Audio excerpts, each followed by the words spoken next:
like it, man. What? Yeah, that's where it's on, bro. It's on, bro. It doesn't look like the recorder, bro. Nah, well, what does it say in the corner left? I don't know. Did your app change? No, it's just like we use your phone to do it. Alright, well, for those of you listening, you'll know that Emergency was the last video we put out. This is the newest video. I'm not sure the title yet. I let Clinic kind of work on the titles as we go. All right. So this is the clinic, and then we got, Alexander Tryhard. We're doing it, kind of like a weird situation going on. I just want to get first into like the explanation of what happened tonight, and then after that get into the title. Just we can put like everything in like perspective and shit. So, how did you just tell us what happened, and then so the setting is this, right? Like literally, one way home from the club it's got to be like 2:15, but because I live less than a half a block, so less than 500 meters from the club, we decided to turn around and go to McDonald's, right? While we do that, we're on the street in front of the club, probably about 25 meters to the right of the green room entrance, right? All of a sudden, I see this girl that's been dancing in green room all night. She's wearing a black choker and a red halter top, and I decide to say, hey, you know what, you look great. I decide to go over to her friend that's in a black cocktail dress, gorgeous, thin, everything like that, blonde, and say, you know what, you're the mother hen, so you're really the one that I want to impress. All of a sudden, pipes up this brunette girl, about 5'3", probably about 174 pounds, and she decides, no, she's the mother den, and I was in the wrong to even be talking to these other two without her approval.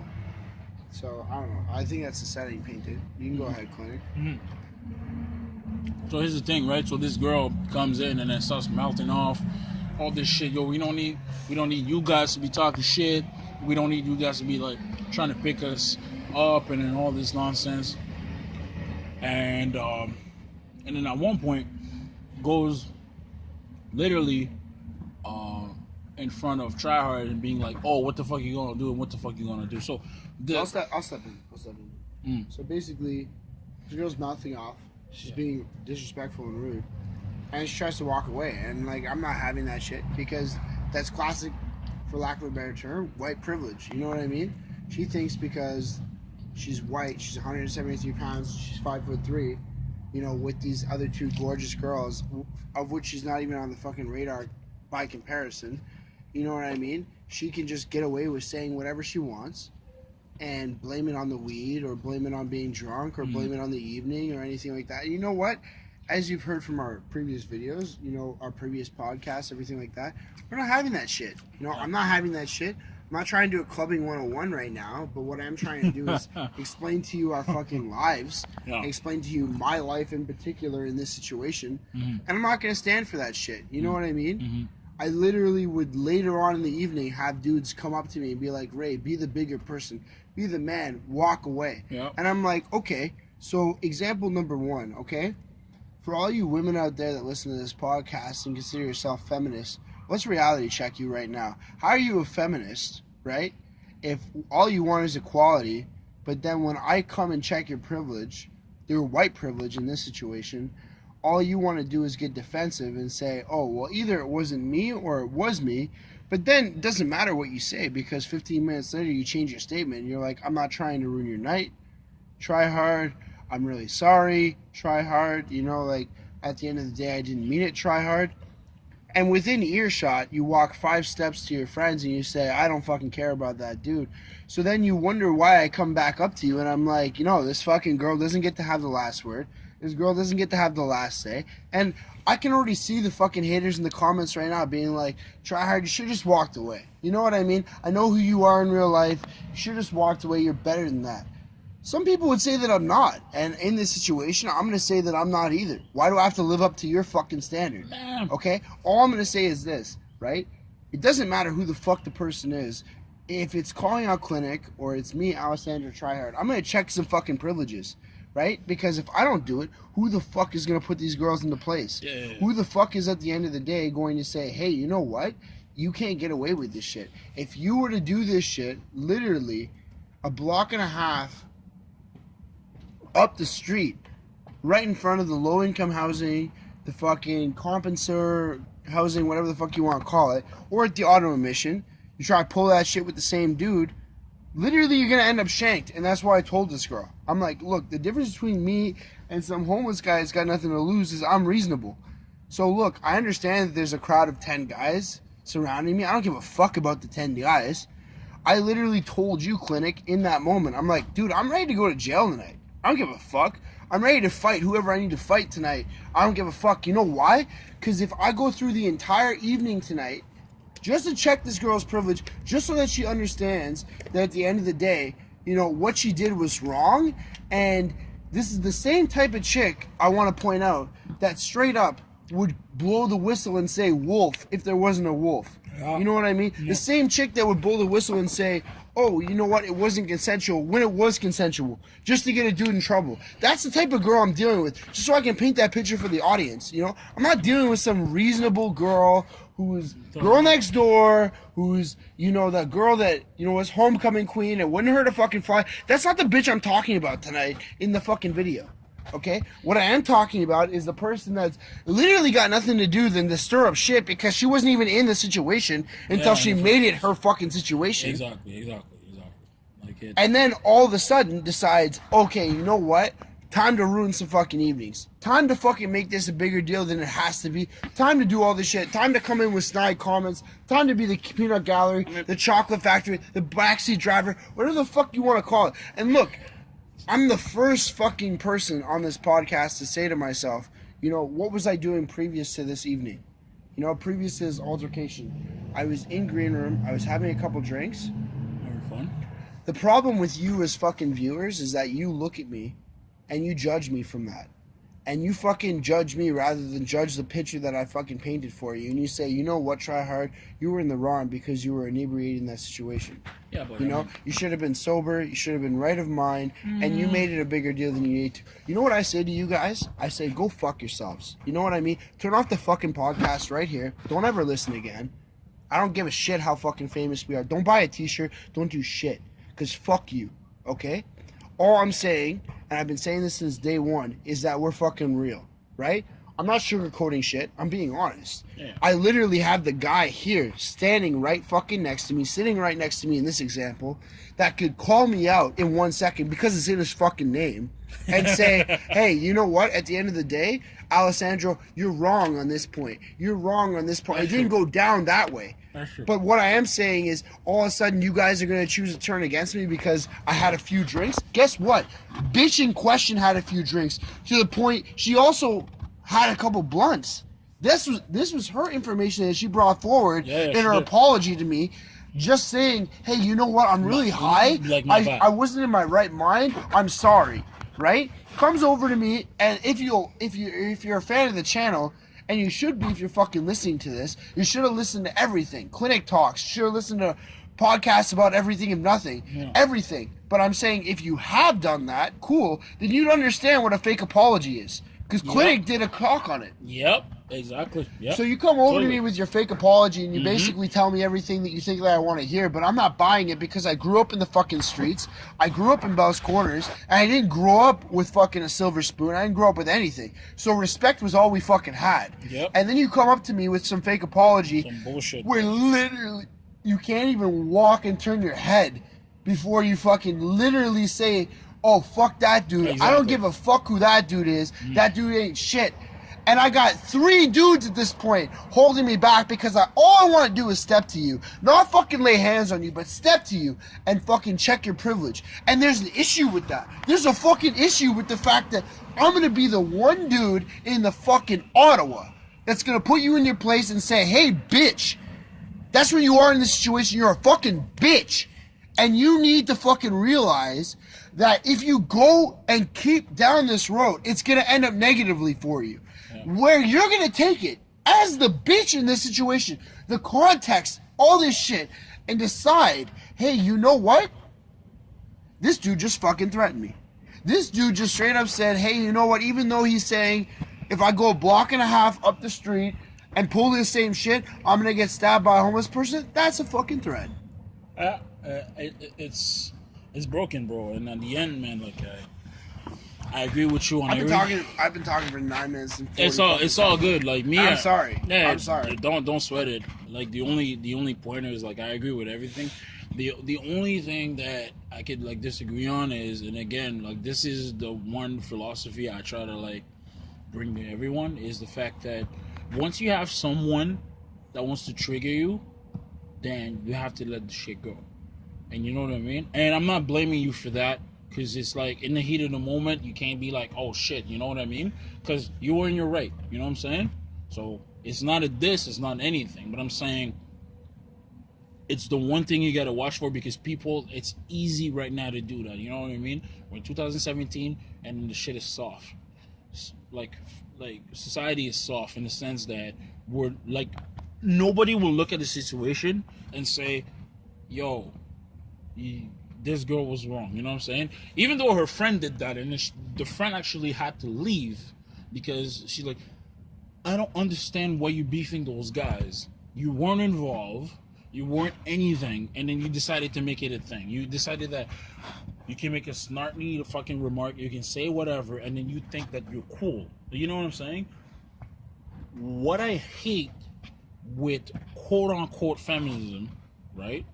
And when I say quote-unquote is because you have people that you know, oh yeah, it's about feminism, it's all that, blah, blah, blah, blah, all about equality. But you can't be about equality when you can literally step up to someone that's bigger, stronger, faster than you, and then you don't expect them to hit you on the disrespect that if a man will pull that, he knows that he can't pull that because it might be a fight. Listen, all I'm gonna say is I'm gonna interject here, right, and defend myself in the point that, and I like to thank you for your comments, but in the point that, you know what, at no point in the situation did I have even a remote thought of laying hands on this girl.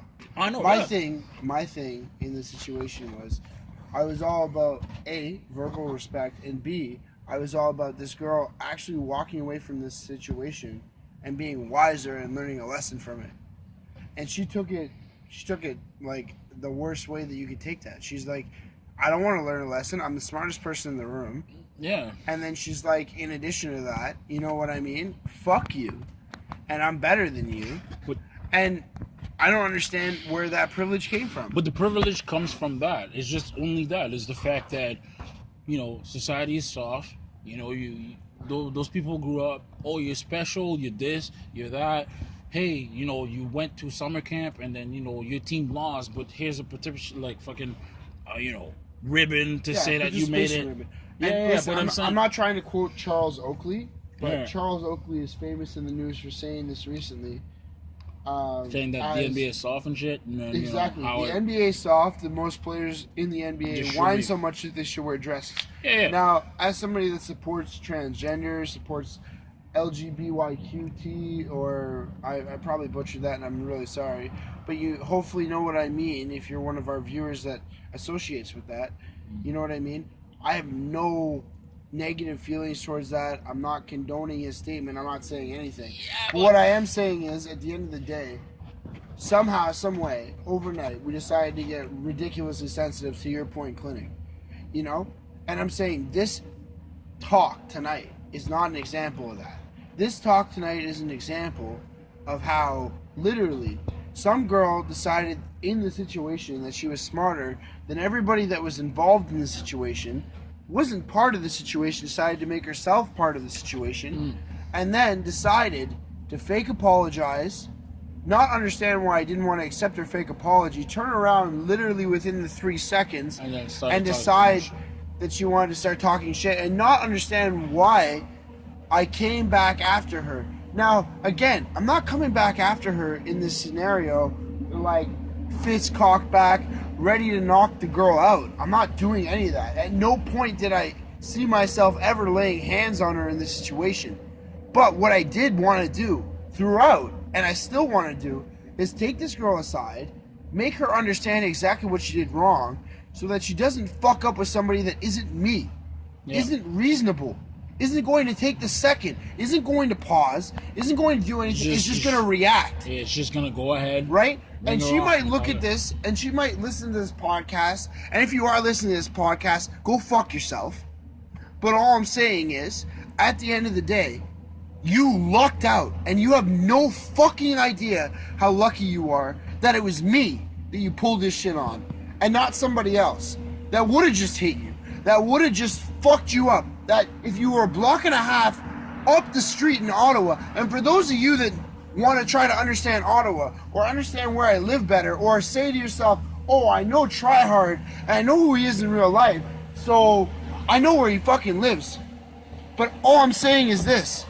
At the end of the day, you know that I live a block and a half from the mission, and you need to know that if they tried this shit with homeless people, it'd be a different outcome. Yeah. Street sweeper, no street sweeper. I know that you're fucking worried about that clinic and the sound and all that shit. Yeah. People are gonna fucking listen to this. And all I'm saying is, straight up, she's lucky that it wasn't somebody that didn't fucking have my responsibility. Didn't want to lay hands, didn't want to do any of those, didn't want to be the negative person, didn't want to go to jail. I didn't want to do any of that shit. That's fair. So let me like wrap this up with my little thought, because I mean at the end of the day, I think it's fair for Tryhard to be mad about the shit, man. Honestly, I don't want this talk to be any longer. I think he explained it all. But all I'm gonna say is this: you can't ask for equality and then turn around and say, hey, I want to eat my cake and then have it too. You know what I'm saying? It's like ultimately it's equal on everything, on good things and bad things, right? But what I'm noticing right now, and then tonight is a perfect example, is the fact that you can flip-flop and then say whatever. You started something and then you flip it around as if, oh, I'm the victim because he's cursing me out. And then you flip it around now when you walk away like blah, blah, blah, blah, blah. I'm going to talk, inside of my breath. And then, there's no consequences because I'm a girl. Look, you want to talk all that shit, you talk all that shit. But the problem is that, again, because there was people around, because we're reasonable like that, look, we don't fight.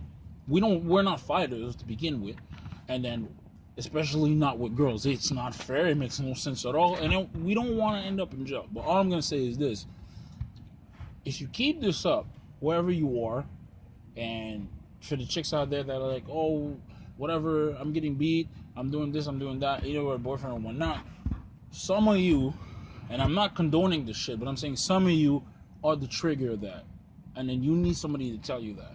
Okay? And this is why you guys keep coming back to your boyfriends or your husbands or whatever, because you're the one that knows that this guy has a temper, and then for some odd reason you want to push it to the edge, and then after that you want to flip it around and say, I'm a victim because I got hit. No, you're not a victim if you're trying something and then it works. Yeah. You know what I'm saying? If I have a fork and then I put it in a fucking outlet, guess what? I'm gonna get zapped. I'm not a victim of that fucking outlet giving me a zap. I'm a fucking idiot from doing it. Yeah. Okay? So, with that being said, okay, please, if you're not ready to fight, if you're not ready to be beaten, or then fucking throw it down, okay, you need to fucking check your privileges. And I just want to clarify, he's not saying like physically beaten, he's saying beaten in the context of your argument. You know what I mean? Like, you know what I'm saying? There might be a dual understanding there, because you might mean beaten actually. Yes, I mean that. No, I mean that. And I'm saying, and the reason I'm saying that is because, look, every guy knows, okay? We can argue all this shit. You come up to a dude in his face and you're like, look, you did this, you did that, you did this, and you keep fucking cursing the guy out. Every guy knows that shit will go down. And that's the reason why I know that most of us are not cursing each other out, because we know that, shit will come down. Maybe I'll beat this dude up, but maybe this guy's gonna lay me the fuck out. Yeah. But when it comes to chicks, you guys need to stop with this shit. Okay? So I'm gonna wrap this up really. Please, for the love of God, I don't want you guys getting killed. I don't want you guys doing all that. But I'm not gonna be sad if I hear that it was you that went to a dude doing some shit, and the guy wasn't reasonable as trial, wasn't reasonable as fucking clinic, and then you got laid the fuck out. Okay? So don't do that to yourself. Be safe. And as always, listen to the podcast. We'll try to bring some more stuff. Everything and nothing. Everything and nothing. It is what it is. It is the movement. We'll try to make it happen and push some more videos. So again, it was, Alexander Schreier. and it was the clinic, and we're out.